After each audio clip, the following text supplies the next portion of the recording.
Hey witches, this is Hectarios. Welcome back to the channel once again. In this video, I want to talk about a little bit of a lesson by experience. I haven't really shared anything like that in a while on the channel. What I want to talk about is something that comes up a lot with clients who are more so new to witchcraft and magic, people who don't really know how magic works. I find myself explaining a lot to new clients the same things, but it is understandable because they're new to magic, so someone has to tell them how it works. That's kind of beside the point, but the topic that I want to talk about, or at least one of the topics I want to talk about and start this video off with, is this idea that people have of spell work, and more specifically of starting and stopping spells. It's a very complex thing, as with all things in magic. You know, spells can't just be stopped once they're started. At least not easily, at least not very simply. They cannot just be stopped. I can't snap, but imagine I'm snapping. Okay, it can't be stopped like that. When you start a spell, when you cast a spell, when you do a ritual, that is a big thing. It's a big deal. Always. Even a very simple spell that you may not think is a big deal, it is. Spell work in itself, magic in itself, is a big deal. It's powerful, it's real. It creates changes from the moment that you even think about casting a spell, before you even do the work itself. Just thinking about it, just planning it, just contemplating it for however many days before you do it. All of that is part of the magical process, and it starts changes beneath the surface, in the energies and the atmosphere around you and around the situation that you're casting spell work for. Even if you're not the one casting the spell, if you're someone that's going to go to someone else to do the work, it doesn't matter. Just you thinking about the situation, about getting spell work done, it creates and starts the magical process. So first of all, I'm kind of breaking it down at this level because I need you to understand why you can't just stop a spell after you start it, or you can't just easily stop a spell after you start it. A lot goes into spell work. A lot goes into starting a spell. A lot goes into magic and rituals. There's a lot of pre-work that goes in, and that's what I'm really trying to make you understand here. It's not just the simple act of casting the spell itself. It is the entire situation and energies and intentions that lead up to it. You can think of spell work and ritual work almost as a climax point of energies building up to be released in the spell. Okay, the spell is just the release of the energies. It's that focused intent release. But the energies that they're releasing goes beyond that. Hopefully I'm breaking this down in a way that makes sense. Now, of course, a ritual in itself also has phases. You know, when you're doing a spell, when you're doing a ritual, you also have the beginning, the build up to the energies, and the release. But that's almost a microcosm of the greater process of spell work that I'm discussing here. So we'll leave that to the side for now and just focus on what I'm talking about here. So another thing to consider is with the planning of spell work. A lot of times when we cast spells, we do it at the full moon or the dark moon or the new moon or something, an eclipse, some sort of tide of energy, some sort of celestial equation plays into doing spell work. So if you're going to get spell work done on a full moon or something like that, or do spell work on a full moon, you also have to consider that extra energy that's been added in. And then if you're thinking that you're just going to stop that spell very easily, you know, just when you change your mind or whenever you want, you know, you have to consider that too. You might have to try to stop the spell on a dark moon as opposed to starting it on a full moon, rather than just trying to stop it at any old time. You know, things like that are also something that you should consider. There is also going to be planning involved when it comes to stopping a spell. It's not going to be something that you can just easily stop whenever, right in the moment when you change your mind. Now, with that said, I also want to take a step back here and say, if you're going to change your mind, you know, that's an issue too. You should never get spell work done, or you should never do spell work if there's potential that you're going to change your mind later on. In other words, doing spell work is something that you should take very serious. In other words, don't do spell work unless you're absolutely sure you're not going to change your mind later on. And that's sort of a greater issue as well in magic and in the community of magical practitioners and people seeking magical practitioners. Magic is not a game. Magic is very serious. It's very real. And it's not something that you should go to as your first option of fixing situations or causing changes. Magic is something that should be more so of like a last resort when it comes to changing things and affecting situations. And as a side note with that, once again too, there is of course something that I would call the greater use of magic, which is for self-growth.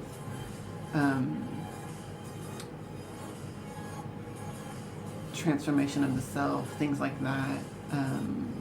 Higher spiritual goals for magic. And I recommend you to watch my video, The Greater Use of Magic, for the breakdown on that, whatever. But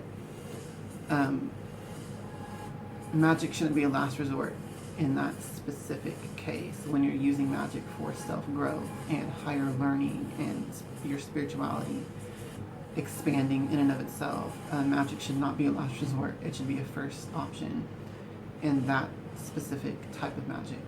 But once again, that's not what we're talking about here. We're talking about spell work to cause changes in our lives and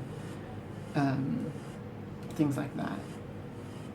What I would call lesser magic, or magic on the mundane. That type of magic should always sort of be a last resort, because it is real, it is serious, and when you get to the point of when you're ready to actually cast a spell or have a spell done for you, you should be at the point where you're like, this is what I want to do. There's no chance that I'm going to change my mind later. So that's also an issue in the community, because a lot of times people will come to me for spells, and later, you know, on after I do the work, they're like, you know what, I changed my mind. Can you just stop the spell work? Can you forget about it? No, I can't. To be frank and to be honest, once you do a ritual, once you start a spell, you can't just end it. It's already done. It's already set in motion. And that's another thing too. When you cast a spell, when you do a ritual, you're supposed to have the intention that by the end of the ritual, this is already done, this is already accomplished. It's no, this is still coming, this is pending. That's not the mindset you should have when you cast a spell. When you cast a spell, your mindset should be. This is done. This is accomplished. That's how spell work is done. That's how it's cast. So when you want me to stop the spell work,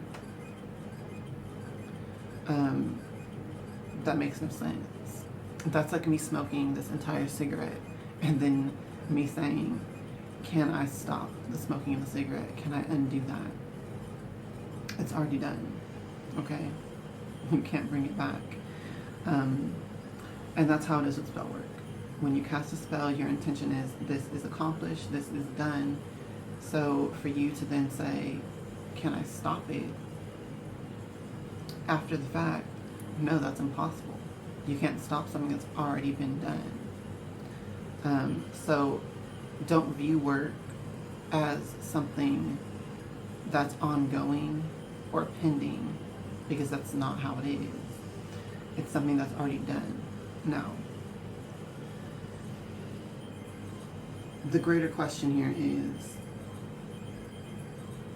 can you undo spell work, or can you cause it to end in some other way, rather than just saying like, oh, I'm gonna stop the work, which is impossible after it's already been done. What you can actually do is do another working that counteracts the original work. That's what you would actually have to do. Or do another working that destroys the original work. You'd have to do something more so like that if you want to actually end a spell. And it is possible. But it's just, like I said, it's more complex than just simply deciding, I want to end the spell work that's already in place and stop it. What you actually have to do is do a new ritual or a new spell that counteracts the first one or destroys the first one, or the intention of the first one. Something more so like that. So this is why a lot of times the way that you do that is you burn the original spell work. And that is a new ritual. That's a ritual of destruction on the original spell work. So yeah, basically I just wanted to talk about that so that I could put this out there, especially to those who don't understand this or don't know this yet, or if you're thinking of coming to me for spell work. Like I said, I personally have had a lot of clients get spell work done, and then later on they're like, never mind, I don't want it done anymore. Can you stop it? And I'm like, no, you cannot. So I'm putting out this video mainly for that reason, but also because I figured this could be something that should be shared with the greater community and just talked about. Now, the next thing I want to talk about, or the next topic, is something that's also very serious. Let's talk about the dangers of witchcraft. A lot of times, you know, we see in society, witchcraft is dangerous, witchcraft is evil, it's forbidden, it's bad, and so on and so forth. But most of the time people are saying that just from a religious mindset, not really understanding why, or trying to break down if that's even a valid statement, if it's even true. And I would say to a large degree, when you're thinking about from that religious perspective and the reasons why they say it's evil or it's bad or it's dangerous, that's not true. From that religious perspective and the reasons why they're saying it's not good or it's dangerous. However, there are some dangers in witchcraft that I feel should be talked about and should be shared. In my previous video, confidence versus arrogance in magic, that's something that could be a danger.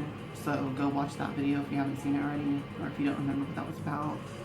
I could see that being as a danger in magic that's actually serious and real.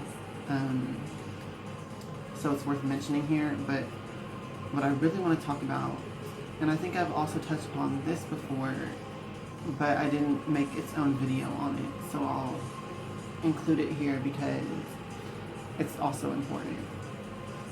And that is that as you advance in magic, as you advance in witchcraft, and as you continue to grow your spiritual power and knowledge and just everything that comes along with going down this path and going down this journey,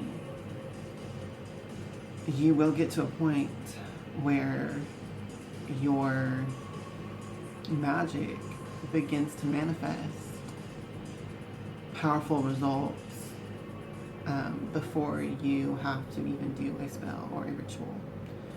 Your intentions, your thoughts, your emotions will have real world effects just in your day-to-day, everyday life, not necessarily even trying to do anything. And this is a danger of magic because, you know, sometimes you'll have a negative emotion about someone. Maybe you get in an argument with someone and you feel a negative energy, a negative intention, a negative emotion towards them. And that can manifest some bad things into that person's life, whether or not you truly intend it to happen, whether or not you do a actual spell or ritual. You can harm that person just based off of your emotions and your thoughts. And that is a danger of magic because sometimes you get in a heated argument with a loved one, someone that you would never curse, someone that you would never actually do anything negative towards intentionally as far as doing a ritual or a spell or a curse, yet, you know, you have negative emotions towards them after a disagreement or an argument or something, and that can cause harm. So one of the dangers of witchcraft is understanding that responsibility and understanding that you really need to be in a place where you can control and temper and moderate your own thoughts, your own emotions, really at all times. And that's not easy. It's hard. It is a task. It is something that you have to stay on top of every single day for the rest of your life. Truly. So that's something you should know if you're going to be getting into witchcraft and magic. And not only should you know that, but it's something that you should be willing to do. Something that you should be willing to take responsibility for. It's something that you should be willing to undergo the pressure of controlling yourself at all times, every single day for the rest of your life. If you're not willing to do that, then you should not be getting into witchcraft. You should not be getting into magic. You should not be developing spiritually. Spiritual development is largely taking responsibility for yourself, taking responsibility for your thoughts and your emotions. If you can't do that, then you're not spiritually developing. I don't care how much magic you learn. I don't care what powerful rituals you obtain or participate in. If you're not taking responsibility for your emotions and your thoughts daily, you're not spiritually developing, period. And if you're not willing to do that, then you should never even try to get into magic and witchcraft and spiritual development, because what you'll actually be doing is turning yourself into a weapon with no intention of controlling yourself, with no intention of controlling the energies. And that's really just folly. because you will end up really damaging your life, really damaging the lives of the people that you know and your loved ones. And this is a real danger. You can cause a lot of harm and a lot of chaos by getting into magic without proper care for what you're doing with it. So that's something else I wanted to talk about and put out there. And I know a lot of witches experience this. You know, your magic becomes more powerful. You will start to manifest things before you ever do a spell, before you ever do a ritual. It's something that's very real, and I'm here to tell you, you know, why and how that happens. And what you need to do to make sure that the magic that radiates from you is not toxic. You need to control your emotions and your thoughts at all times. And if you can't do that, then magic is not for you. Unless you're willingly wanting to be just a danger, then, you know, you really shouldn't be getting into magic unless you can do this. So with that said, that's basically just going to end this video. I just wanted to come on and talk about these couple of things that I feel are not discussed widely or understood by the community very well. So with that said, thanks for watching as always. I will be back with more videos and more lessons. And until then, as always, Hail Hecate, hail to the witches, and blessed be.